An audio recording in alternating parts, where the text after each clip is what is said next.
Hi, everyone. Welcome so much to Parent to Parent. I unfortunately showed the wrong intro, but thanks for being here tonight for Parent to Parent. Tomorrow night, I do the show with Dr. Qureshi. I want to talk to you a little bit about Parent to Parent and all of the resources that I have for you. And then I have a special guest for you today, our very first special guest on our segments of Parent to Parent. So just so you know, I'll be streaming live twice a month about parenting strategies, parenting tips. I'll be bringing parenting experts onto the show so that you can really help build your toolbox with parenting strategies and skills. So let me just share for a minute a couple of things that you're probably going to want to get connected with, and you'll be able to see this. So this is my Parent to Parent YouTube channel. It is brand new. You'll see all of my lives that are scheduled here, including this one that is starting right now, Prevent the Summer Slide. So this one is right here, as well as other ones that are set up and ready to go. I've got other videos that are either in the process of being released to you about parenting, as well as some other amazing tips and strategies for you. I'm also reading sections of my book, Raising the Well-Adjusted Child, a Parent's Manual, to you in here, some different sections of it. So you'll want to subscribe to this channel so that you're able to go in and check it out. I also want to connect you to Creative Living Ideas website, because you can go to the Parent to Parent section and you can check out my book study on Raising the Well-Adjusted Child, a Parent's Manual, my book, which starts June 12th. So make sure that you stay with me and stay connected so that we can do this book study together. It's going to be super fun. Great group of parents to get together and talk. Last but not least, there's the Creative Living Ideas webpage. You can check that out on Facebook. I'm everywhere on social media, y'all, as well as the Parent to Parent page, which is showing my special guest that I have tonight, Dr. Sheila Thomas, who's going to be with me tonight. So that's just a little kind of quick summary about all of the things that I have going on for parents right now. Again, you can check it out. I've got lots of great guests coming soon, as well as our great guest for tonight. So without further ado, let me bring up Dr. Sheila Thomas. Hello. Hi. I'm so excited. I'm great. I'm excited to share you tonight with the audience because, you know, we have been connected for a while about parenting and education, and you're my first guest on this Parent to Parent series. So I'm excited to have you. I hope you feel excited about being here tonight with me. Listen, Dr. Tania, like you say, we've been connected, I think, since about 2020, 2021, Yeah. Clubhouse. And, we tapped into each other's content and what we were doing for parents and just connected. So, yeah, when you asked me to speak on this subject, I was elated because it's something I'm working on for my business as well. So let's just get to it. I'm excited about this. Absolutely. Absolutely. So Dr. Sheila Thomas has, a great realm of resources for you. Tell them a little bit about you and who you are. Okay, as you all know, I'm Dr. Sheila. Most call me Dr. Sheila. And again, I'm so excited to be here today. I've spent over 3 decades in the field of education. I started out as an elementary school teacher teaching all grades. My favorites were 2nd and 3rd grade because those are very critical years. So I enjoyed those grades. And I taught in the school system for 17 years, moved on to higher education, where I was the chair of the Department of Early Childhood at Albany Technical College, and absolutely love that work. And that's the foundation of some of the work I do now for early literacy, as well as a trainer for the state. And then I also was a professor and chair of education at Darton State College in Albany. Moved back into the school system and changed and retired. And now I still work with my local college here, Valdosta State, where I supervise student teachers. I work with Black Child Development Institute as a mentor for educators who are student teachers in the field. But my passion is my business. And my business is working with parents to create a solid educational academic foundation for their children. And my specific work is niche down to parents of Black boys. Why? Because I'm a parent of Black boys. Mhm. I work with all children and all parents, but we know the statistics. I don't know if you hear my dog, he's barking. That's okay. But we know the statistics show that it states that our boys are in the school to prison pipeline, but I'm here to disrupt it by giving parents everything they need for their children to be successful. And also, I'm an author. You see some of the books back there, so we'll talk about those later. Yeah, I'm excited for that conversation. But you bring such a wide range of experience to the table, right? Supervising teachers, supporting parents, being an educator yourself, owning your own business. Like, there are so many components to Dr. Sheila. Those of you that are watching will probably understand why I feel, so compelled to bring her on the show. The goal of the show is to help parents on their parenting journey. And so as many resources as we can get their hands on, that's what's absolutely most important to be able to do. I love the work that you're doing with parents, especially the parents of Black boys, how you call that, and disrupting that prison to pipeline methodology or thinking, I guess I should say, that That and theory, yeah. stereotype, right? School to prison pipeline. Yeah, Hmm. yeah, and I think that is really huge for us to talk about today. So tell us a little bit about that, and then we'll get into the summer slide. Well, being that I've worked in mostly Title One schools, and I've worked in many different areas, and I'm located in South Georgia, I've seen how honestly boys are treated unfairly, and how people have this notion that boys are just not they're coming with the behavior problem. It's specifically all boys, but Black boys that they don't like to read, they're not interested in school, and then a lot of times people think they're combative and aggressive. So I want to change that thinking of our Black boys, because I've raised two sons who are doing a great job. I raised two and I have three. I have a stepson and they're amazing. And I have a grandson as well, all boys. And I know that they're amazing. So I want to change the thinking of people about Black boys, and I want parents to learn to advocate for their sons, because although we're here to do the work and I'm trying to do the work in school systems, it's up to the parent to show up at the school, to understand, first of all, who their child is, understand his love language, understand his needs, understand his mental, social, and emotional capacities. So then they're able to articulate to the teacher who he is, how he learns, how he understands, anything he needs socially and emotionally. So being an advocate for your Black son is very, very important. So that is why I do the work. I know what I've done for my sons, and they've done very well. They're not perfect, no way. Okay, but overall, my sunshines are amazing, and I just want that is my give. Of course, it's a business, but it's mostly my passion and my give back to the community. That and early literacy, because I love early literacy as well. And we'll talk a little bit more about that as well. Absolutely, absolutely. So thank you, Dr. Qureshi, for joining us tonight. Yes, Dr. Sheila is a great person for us to be connected to. And hello, Lisa. Thank you for joining as well. I agree. There's so many conversations that I've had with parents about boys in general, from a teacher standpoint, from an administrator standpoint, or they don't like to read. I can't get them to settle down. I can't get them to do this. And so, really finding ways to get to know them and to encourage them and to be role models for them are just so many ways that I'm sure you also use when you're talking to parents. But let's get into this summer slide.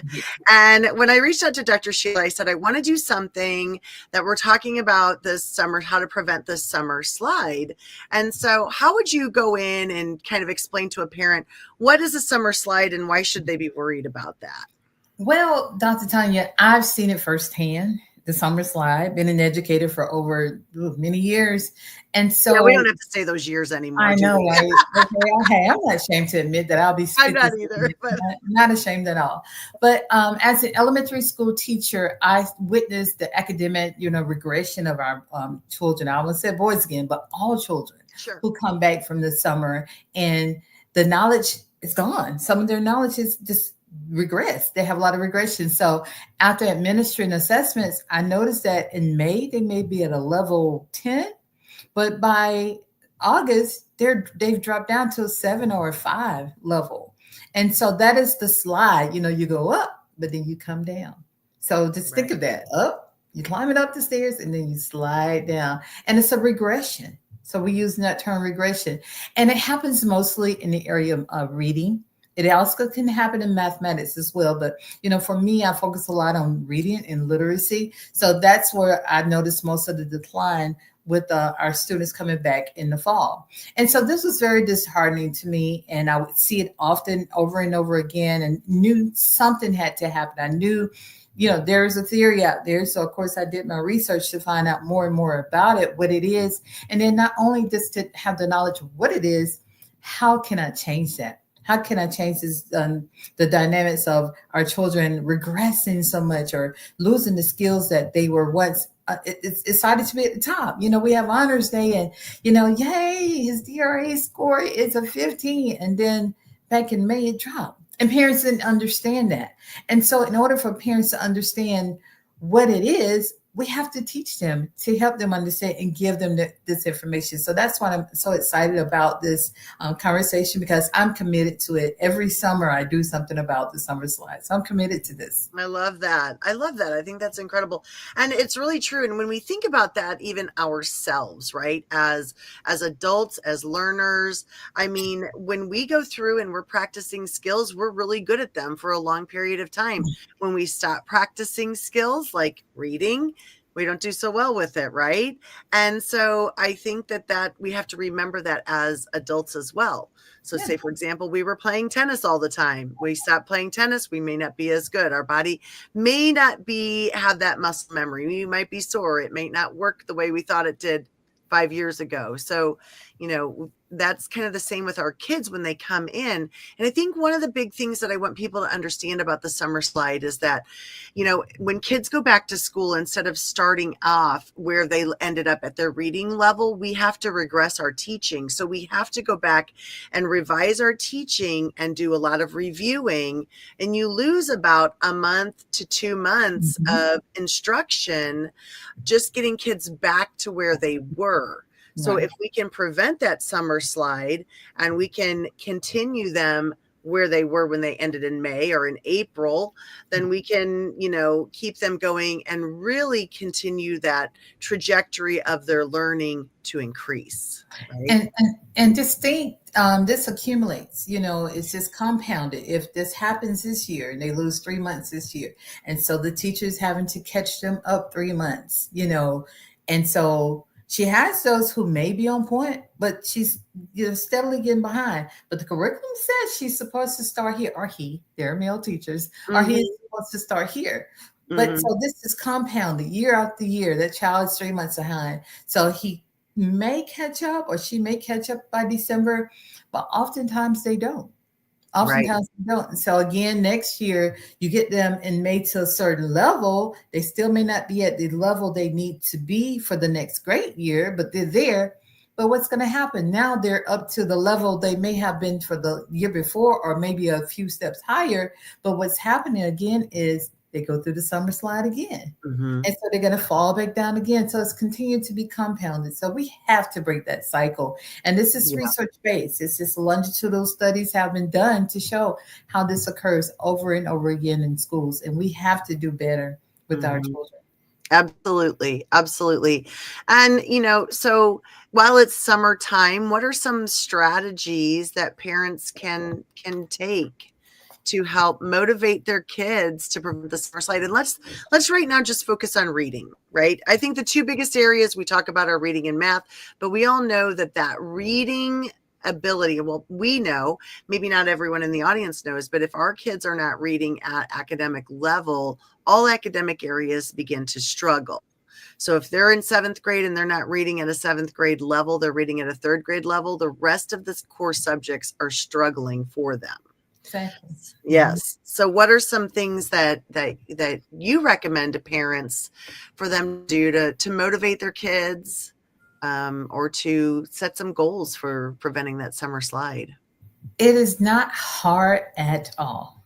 It's so simple for parents to just create small, intentional moments of learning, and mainly fun learning. Summertime is for fun time. I do believe in that. Now, my sons may say, well, you didn't let us have fun, but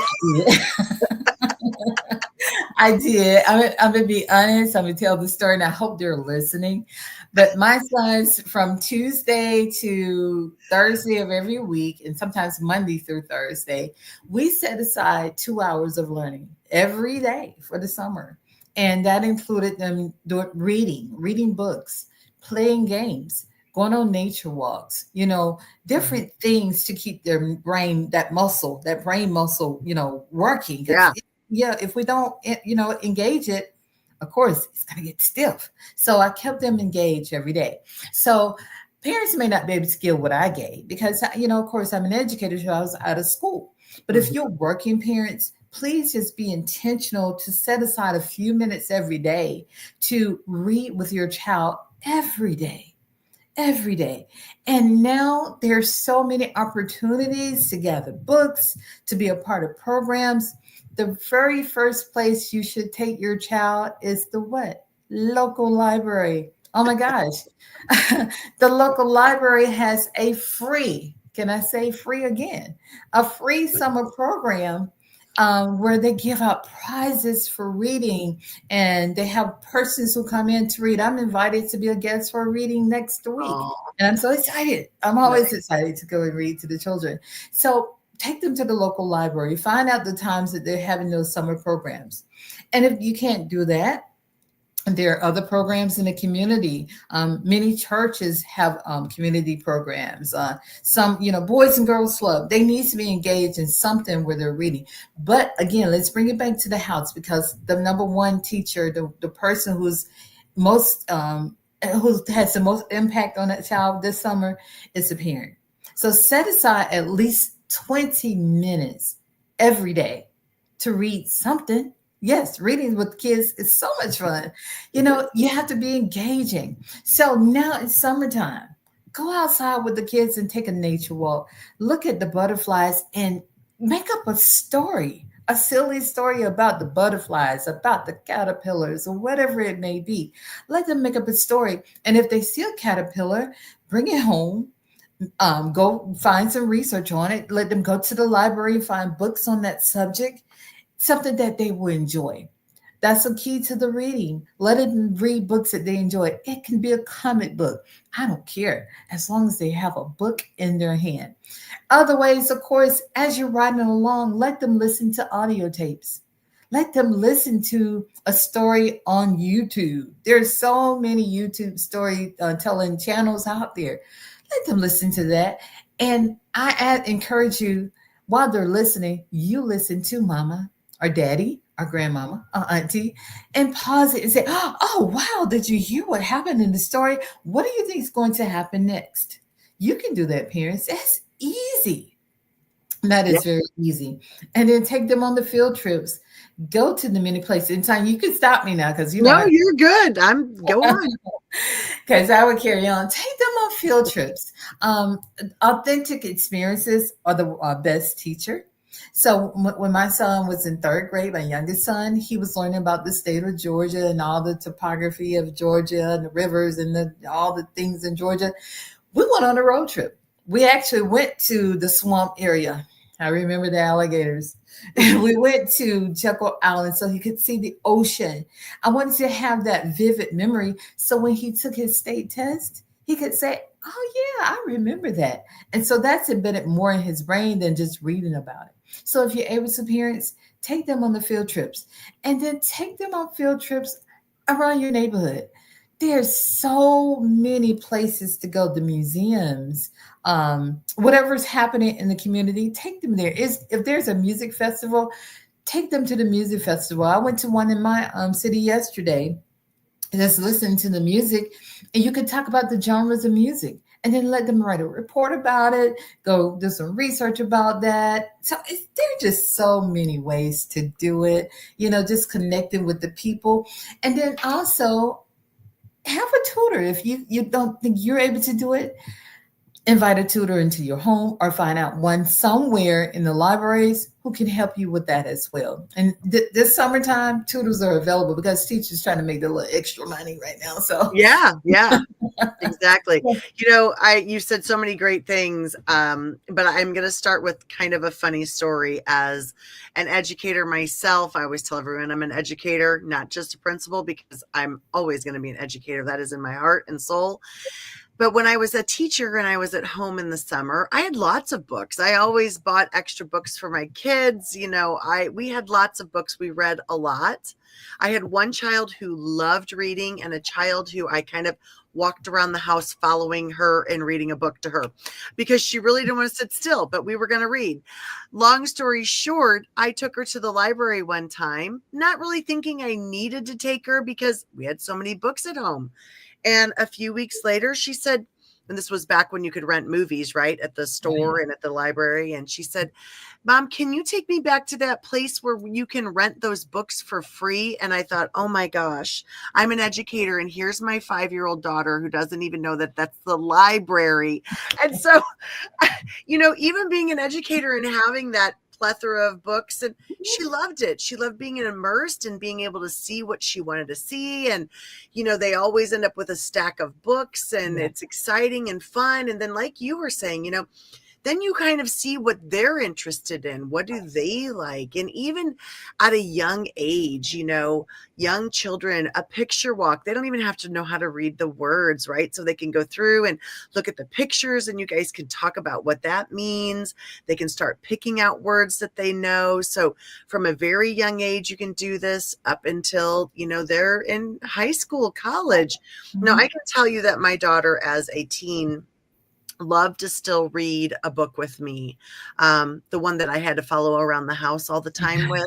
She then liked doing book clubs with her mom, and we would share a book, and I would read a page and she would read a page into teens. Sometimes she talked me into reading a chapter, and then she would read a page. But, several things came out of that, right? We bonded with one another. It was our special time. It was our private book that we were reading together. She was able to listen to me read to her with my inflection in my voice. So she was learning those pieces, and she was enjoying it and learning to read and improve her reading skills as well. So those were just some of the things that really helped me. But I also loved the fact that you were talking about taking them to places. And when you go to those places, right? And I think this is kind of where you were getting at it. If you're going to go to the Everglades or someplace where you're seeing the alligators or the nature trail or wherever, maybe go to the library before, or like look on YouTube for if there's a story about them, or even a documentary. Maybe kids sometimes like those types of things, and finding out what resources you can share before, after. And then you hit a really key point right here, Dr. Sheila, that I want to bring home. You talked about your state testing. And state testing is really impactful for our schools and for our kids' future. It also determines courses they're going to take, classes they're going to be in, whether or not they may need, special education resources and support. And so when we give our kids those experiences, they have that prior knowledge to be able to answer better on those test scores. So taking them out into places, because a lot of times, if kids do not understand what the test question is about, say it's about a zoo and they've never been to a zoo, or it's about a city and they've never been to a city, they're not going to have that prior knowledge to know how to answer that question as well, or to go through the context clues and pick out what's most important that would help them solve that answer. Hmm. Yeah, exposure is key. We have to expose our children to the things, not just the familiar things that they're used to, but we want them to know about other people, the places, and other things in the world. And with this Google and all the other websites or whatever that's out there now, there's no reason for our children to be behind. Right. And for parents, and I understand, like I always tell the story. I have a friend of mine, she's in the medical field. And of course, I'm an educator. And she would tell me, Sheila, I need for you to work with my child because I can't do what you do. And in turn, I can't do what she does. And so that's why it's important for you and I as educators to share our knowledge Right. with parents. Because one thing I hate hearing parents don't care, parents don't know. No, they don't. They didn't go to school for what we're doing Right. as educators. That's why I tell all my teachers, all my student teachers, please don't say that to me. They do care. They just need the Yes. knowledge in the background. So we have to give them those experiences. One of the things I forgot to mention is one thing parents can do is in their neighborhood, create a literacy night once a week in your neighborhood. It could be a one thing I would love to do. Well, my children are older now, but one thing that what could be great for a neighborhood is for you to just on the lawn, you have a park or whatever, go in the park and every child is reading a book. They could read the same book or they could read a different book. You could talk about it. And then to go along with that, if there's a movie to go with it, make it a movie night as well. And Mhm. have that fun and activity. So you have to make it engaging and fun for the children. And I could just visualize that at the park. I'm Yes. almost ready to go and do that, right? I love that. Well, I Yeah, love that you're tying activities to it. You're not just saying exactly. sit with your kids and read. Like there's so many different ways. And you're right. We are educators. We're trained in this. Hmm. You're going to take your kid to a specialist doctor when they have a special issue. When you're Hmm. needing to help support your kids in readings, you should be talking to an educator. We're going to give you all of these ideas and tips and ways to help motivate your kids, to help you. And there are a lot of resources. And that was one thing that you talked about also that I think is super important. You know, we are working sometimes. And so when I was working the 9 months out of the year, or even when I became a principal and I was working 12, I still relied on my family to help out with things. Whether my husband, I would remind him of maybe they needed to read 20 minutes a night or something like that. Or I would ask my mom, to make sure that she was, maybe doing something like that. Could you take them to the library or could you do this? And I also, there were times where I did bring in like a young high school student who would come and hang with the girls for a couple hours and I'd give them some activities to do while I went out and ran some errands alone, in the summertime. So there's so many opportunities. There's aunts, uncles that want to be involved in your kid's life Hmm. who are impactful, and that's increasing that bond with them as well. And the easiest way that I tell parents to teach their children is what we're doing right now. Engage in conversation with them. Hmm. That is the foundation for all learning, that communication. And so share stories with your children. Create stories. My son and I, we create these crazy stories. His imagination was just so vivid, because there's stories about bears in a tree or birds in a tree or things like that. So we had a lot of fun. So make it engaging and have those conversations. Ask them how they're feeling, and that leads into also motivation and affirmations. Like I have these affirmation cards that I created. You can see those.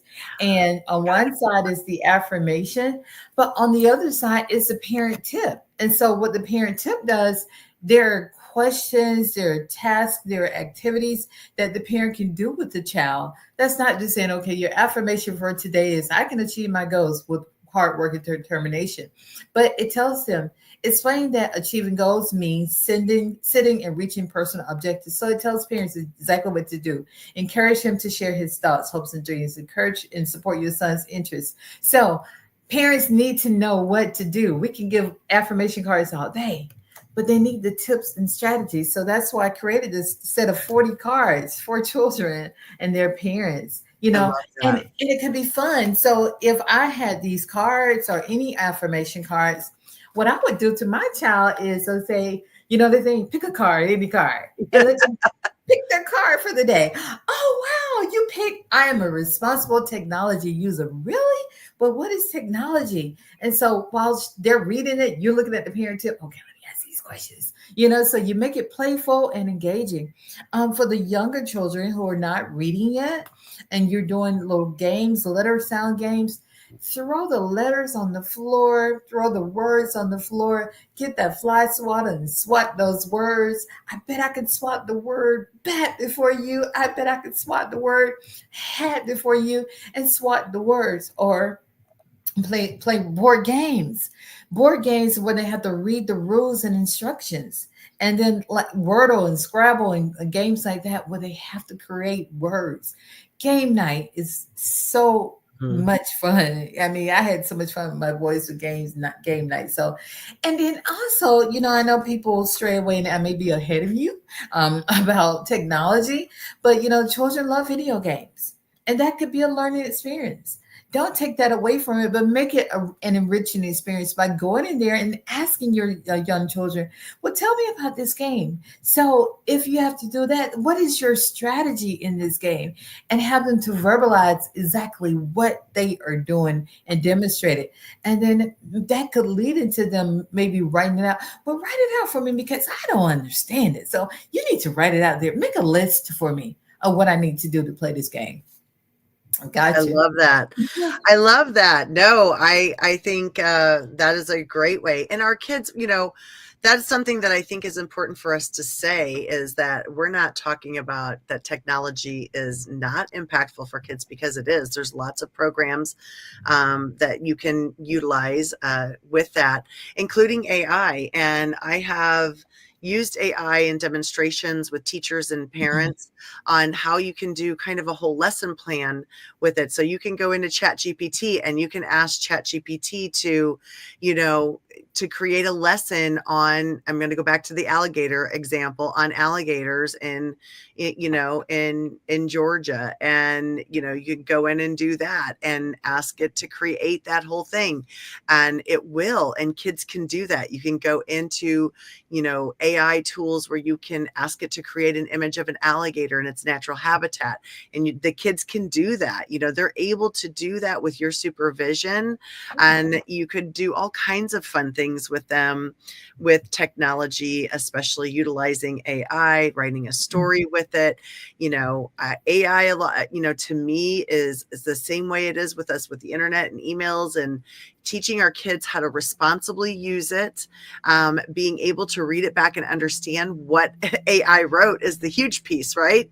Mhm. And so you can also go in when it creates it, parents, and you can ask it to be at a third grade level. Now, this Mhm. was one thing we've given a lot of little strategies, and we'll have to come back another time, Dr. Sheila, and really just like hone in on some specific reading strategies at grade levels. Mhm. But what do you recommend for a parent who says, okay, my kids aren't out of school yet. Now, how do I know what I need to do with them? Okay. So what would you recommend for them to do before summer started so they would know what they should start working on with their kids or Well, continue? hopefully they've built a relationship with that teacher, and the teacher is going to always share with you their reading level. But you have to be very intentional. There goes back to that advocating for yourself and for your child. Okay, asking your teacher, okay, my child's out for the summer. What is his or her reading level? What book should I get for him or her? What opportunities for engagement do you know about in the community? Ask the teachers because they should know. Or for tutoring, what other opportunities are out there? What should I work on for the next school year? Or should I work on some things that he or she may not have been successful in this school year? So again, knowing his or her reading level, knowing the goals for the next year, even parents, you're able to go out and look at the state objectives for the next school term. You can Sure. go out there and see those. There, Yeah. it's public. It's public knowledge. Yes. Okay, ask the teacher. Okay, can you share with me what the objectives are of the learning standards are for third grade, for so I can we can work ahead. And one of the tools that I use, and those are the things that we could do with parents in school. But one of the best tools that I use, and I know people have strayed away from workbooks, but there's a workbook called Brain Quest and many others who give you summer bridge. They're called the summer bridge books for your child to use. Now, I use those with my son, and I think sometimes it got them in trouble because they would go into the classroom already knowing the information. So they were a little bored sometimes. And so the teacher had to challenge them. But I'd rather for them to have that knowledge instead of for them to have that summer slide. And what happens with Brain Quest and some of these others, they're flashcards. And what I used to do with the flashcards or the little board cards, we kept those in the car. And so while we were riding along, he would question me. He would pull out the flashcards and ask me a question on them. Like, I don't, you saying alligator lives where? I don't know. And he'll look at the back card, Mama, the answer's right here. What am I doing? He's learning. He was learning. So Yeah. ask the teacher, what books they recommend, what's their reading level, what opportunities to for them to be engaged in summer programs are out there, and also where you can find the resources for the child for the next school term or the one he or she may need for the term before where they were behind. Right, right.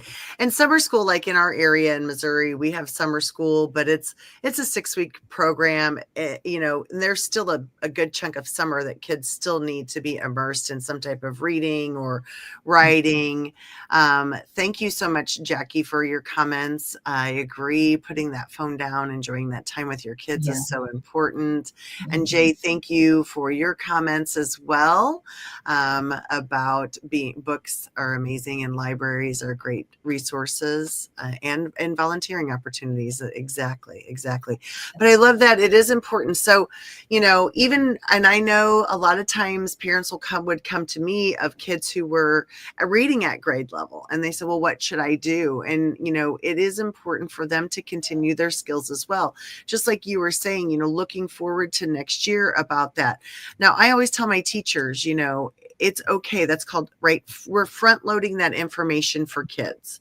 They're not going to retain every ounce of what is front loaded or learn every single thing, but they have that prior knowledge then about what they're going in and what the expectation is going to be. So rehearing information again. I'm sorry, I've been reading this book, and I went back in and I was like, now what did I read? And I had to go back, right, and re-look at it and re-engage my brain. And because it's been a month or so since I picked the book up, so I got to go back in and think about that again, right? And so our kids have to do that too.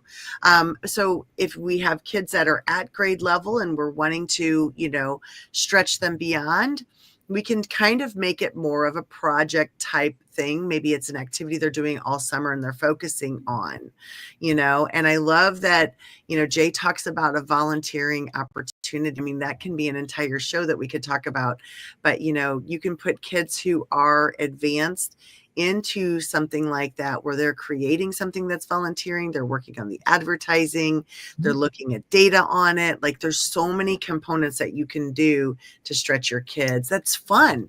Yeah. Once they start getting immersed in things like this, they forget that they're learning, right? Mm-hmm. And Mm-hmm. that's the piece. They forget that they're learning. And even, we've spent Memorial Weekend at our lake house, and we were fishing. If I could tell you what I've learned about fishing and the types of fish this weekend, and I've fished for many years, there's just, you can surround that with your kiddos who, you're out there doing that activity together. And yes, Jackie, put that phone down, fish with your kids, go do something. Then look up the types of fish in Missouri, the freshwater fish. We were hanging out with some friends, and their daughter, who's 18, asked if shrimp live in the Lake of the Ozarks. I said, well, that's an ecosystem lesson we need to have, isn't it? Right. And one of the main things, like Jackie said, we have to model the behaviors that we see for our children.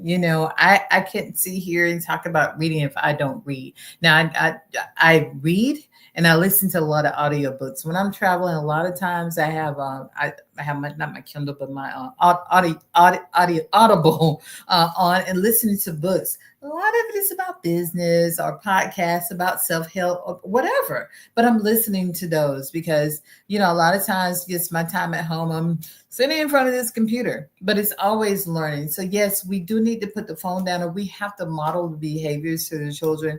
When my sons were younger, we read a lot. it was important for me to build that foundation and give them that solid foundation of reading. So it would never go away. It would never fade. And if parents give them that gift of reading, we can give gifts Oh, all the time, but give a child a book. That yes. is the most important gift you could give a child when he or she is born. And every year, graduation, I put out there on my Facebook page that all these children graduating pre-K, they should be given a book. They Yes. should get a gift. Here's a Yeah. book. One of my girlfriends, she did do that for her students. She gave them all a book for meeting their AR Love challenge. So that. give the gift of a book. It keeps on going. Absolutely. Absolutely. So we're down to about 5 minutes left, and I want to make sure that we're highlighting your business, because within your business is where you do all of the special work that you are doing. So you can go to drsheila.thomas.com. That is the site, and I'll drop that into, if you're on LinkedIn, to the meeting notes of that. It is Thomas Educational Consulting and Training. When you go to the homepage, this is where we meet Dr. Sheila. You want to talk about these workshops? Definitely. So again, I've written two curriculums. My first is called PACES, Parents Advocating for Their Child's Education Success. You will find that on the other page as well. But this Okay. one is called Raising Brilliant Black Boys.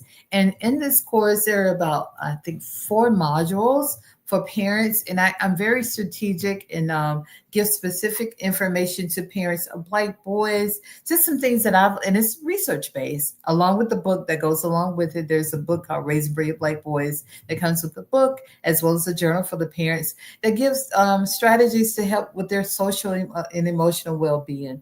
Engage them in the community. One thing that is very important for parents to do is have your child actively involved in the community. If it's not a mentoring program, it may be just doing community service. With myself, I sit here and talk about literacy, but also, I believe don't just talk it, walk it. I have a free little library. So my son, he helps me to take care of that free little free library. We stock it every week or every other week with books. He helps me, or my husband helped me to stock it. So we talk about community service in this workshop, as well as in the book. We talk about ways to build academic success. So all those tools and resources are in this workshop, and anyone can access it from our website, and you can purchase the workbook that goes along with it. And it's separate. There are two separate things, but they go along together, but they're accessed on my website. Anything on here? Well, if you go look down further, there's the parent coaching. So I do offer parent coaching, one-on-one coaching. If a person says, "Hey, I need just more information. I'm trying to be there for my son. I'm trying to do the different things.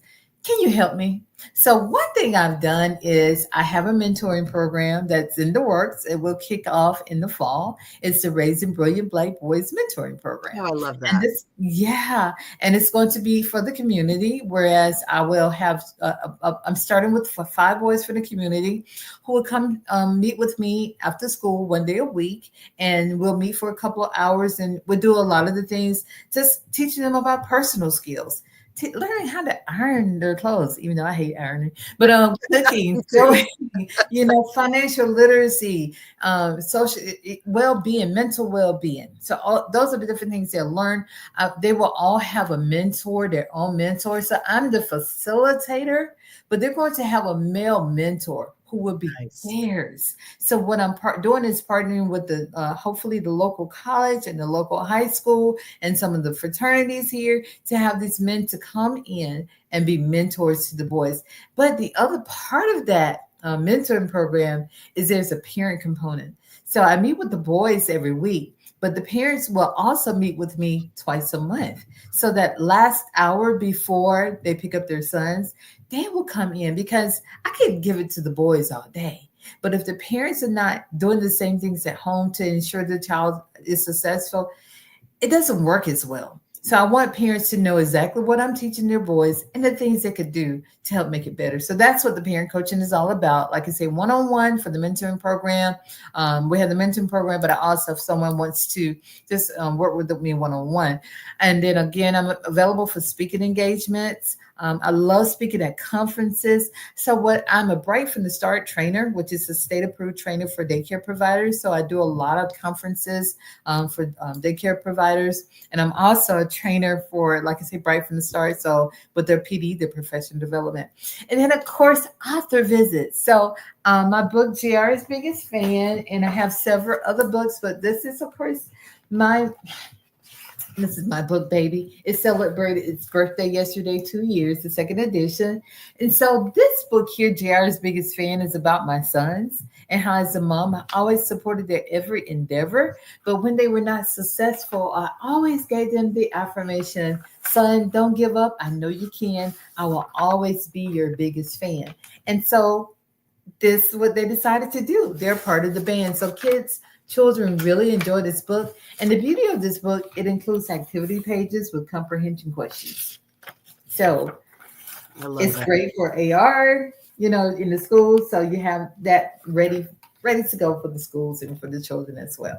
So that is pretty much in a nutshell everything on my website. There's so many other pages that you could go into to show, but like I say, the parenting the paces course and things. So I'm available. I love the work that I'm doing. If you cannot tell, I do. I love it. I love working with the teachers who are working with the daycares and in the schools.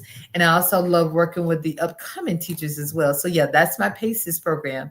And it's an 8-week, 8-module course as well to work with schools. So I've taken it to the school systems locally and shared with parents. And the parents are really grateful for what I've done and what I've shared with them. And I'm very transparent in my trainings as well. I talk about the good and the bad successes I've had with parenting, and it makes a difference. I love that. I love that. Oh my gosh. Thank you so much for being here today and sharing with us ways that we can prevent the summer slide and about all of the amazing resources that you have. So those of you that are watching, please connect with Dr. Sheila Thomas at drsheila.thomas.com. I will drop that in the LinkedIn of this event site. So make sure that you check that out. I also just want to remind everyone that to sign up for my Parent to Parent YouTube channel, where it is going to have live stream events twice a month, parenting tips released once a week, and I'm doing a reading of my book, Raising the Well-Adjusted Child, a Parent's Manual. Also, starting June 12th, I have my Raising the Well-Adjusted Child book study.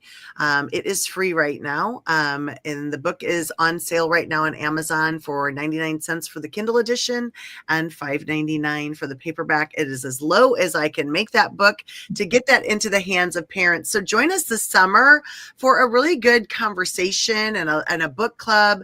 We'll meet 4 times, 2 hours each time, and just have a great time together as parents. I'm super excited about this whole package of providing resources for parents. So, Dr. Sheila, I know I will have you back again sometime. Sure. Why would I not stay connected and have your resources available for people? So, those of you that are watching, this won't be the last time you'll see her. She'll join us another time, I'm sure. But thank you so much for giving your time today and being with us. Any last words that you wanted to say before we close out the show? Read a book, read a book, read a book. That's so simple. Just read, and communicate and talk to your child and let them know how special they are. Build them up. Don't tear them down. Let them know that they're special and that they're important and that they can be successful in school and in life. Read a Oh, book. beautiful. Absolutely. Well, thank you so much for being here. Now, the outro of this video is tomorrow night. I am on with Dr. Mishpa Qureshi on our once a month Parenting in the Trenches. And so you will see the outro for that. I messed it up, y'all. But if you want to check in tomorrow night, we're doing maternal and paternal mental health. So come and join us for that on LinkedIn and YouTube. Everyone have a great night. Thank you so much for being here with us. Take Thank care. you. Bye.